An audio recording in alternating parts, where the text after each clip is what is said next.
আমরা এসেছিলাম মাননীয় প্রধানমন্ত্রীর সঙ্গে একটু সৌজন্য সাক্ষাৎ এবং আমাদের মাহে রমজান উপলক্ষে বাংলাদেশ জামাত ইসলামীর আয়োজিত ইফতার অনুষ্ঠান আগামী 28 তারিখে সেটার আনুষ্ঠানিক দাওয়াতপত্রই দিতে এসেছিলাম। এটি মূল বিষয় ছিল।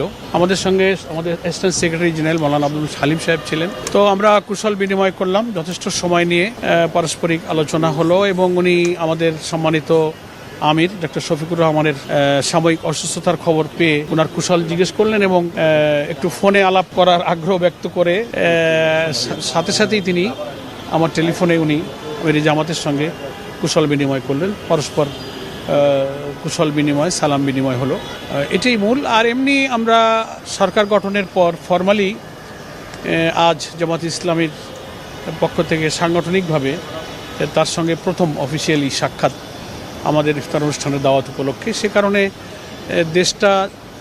দেশের মানুষের প্রত্যাশা অনুযায়ী যেন শান্তিপূর্ণভাবে পরিচালিত হতে পারে, সেক্ষেত্রে উনিও সরকারের আকাঙ্ক্ষার কথা, ইচ্ছার কথা, প্রচেষ্টার কথা তুলে ধরলেন এবং নতুন দায়িত্ব পালন করতে গিয়ে উনি যে পরিবেশের সাথে পরিচিত হচ্ছেন সেটা নিয়েও কিছুটা ওনার মত বিনিময় করলেন এবং আমাদের সকলের সহযোগিতা উনি কামনা করলেন। যে